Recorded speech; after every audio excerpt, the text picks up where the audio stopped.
Our chief and our board of directors need to stop butting heads.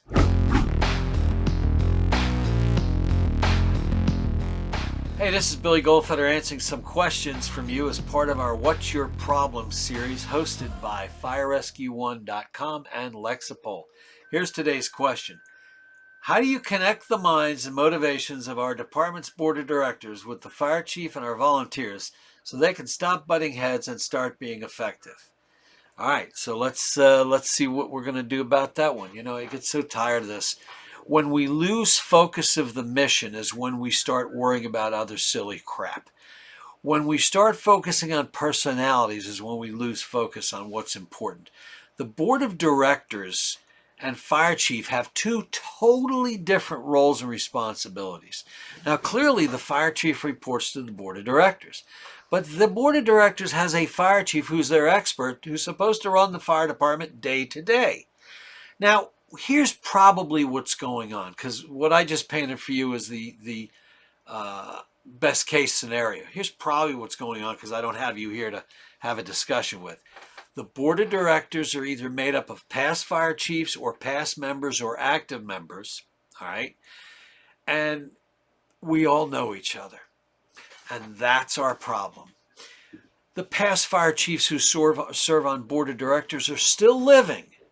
And when they were chief, when I was chief, it didn't cost us $1 million for a ladder truck. Well, you know what? That's what it costs today. When I was chief, we didn't have to worry about all this political correct silliness in the firehouse and worry about women and minorities and all this stuff. Well, that was nice back then for you, but it's 2022.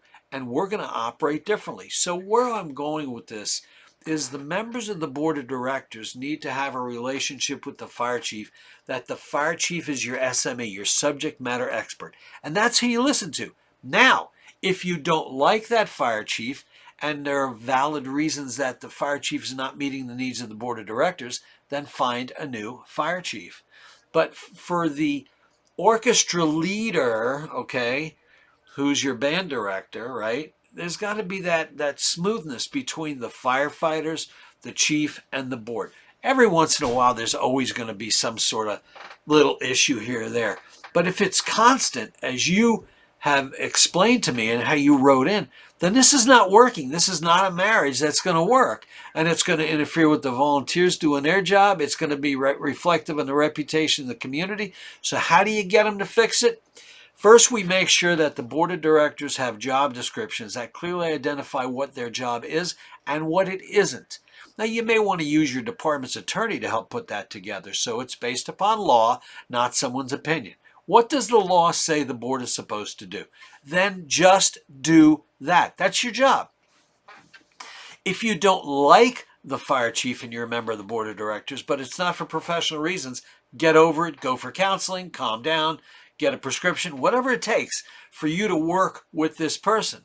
Because maybe you don't like, I had a boss one time come to me, what's with that mustache? And I'm like, well, first of all, what the hell business is of yours, right? But he didn't like my mustache. Sorry, it has nothing to do with our responsibilities together, okay? But yet these personal things can get in the way. So we talked about job descriptions for your board of directors. What is their role and responsibility? Who do they report to? The public.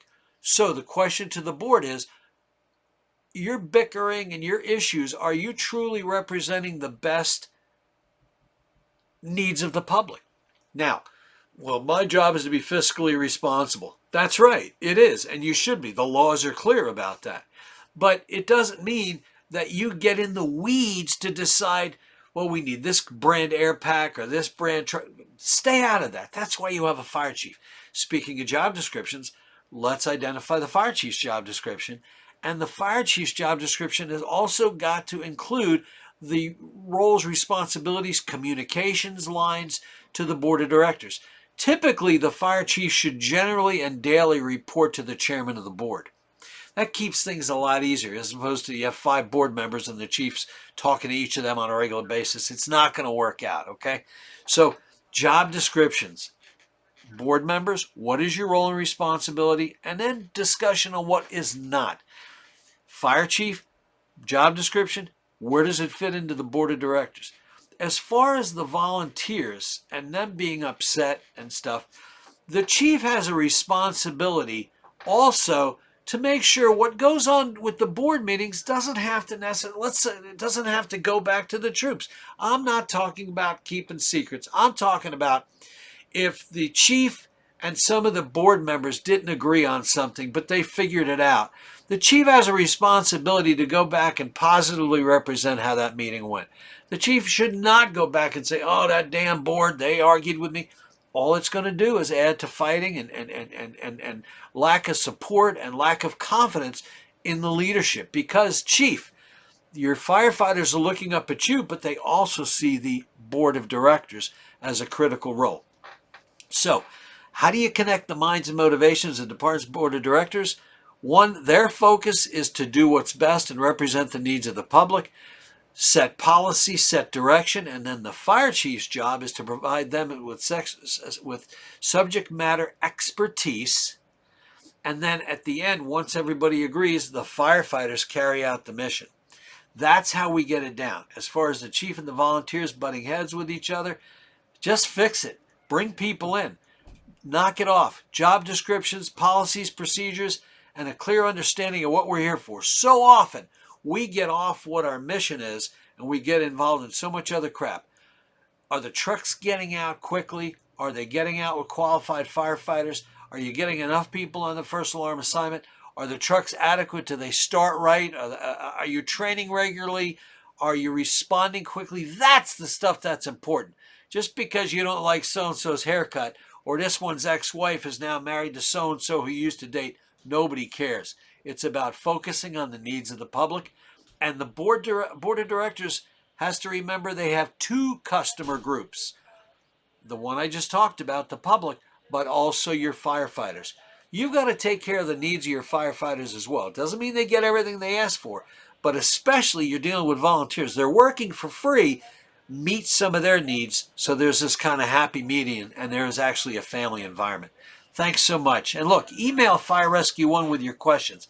I'm glad to help you solve some of this. You may agree with me. Sometimes you may not. I was at FDIC with somebody and walking down the hallway and some guy comes up. He says, hey, I watched your program. I don't always agree. And I stopped him. I said, thank God. That's great. All I want you to do is think. And if I can help you a little bit, that's great too. Thanks so much. Take care.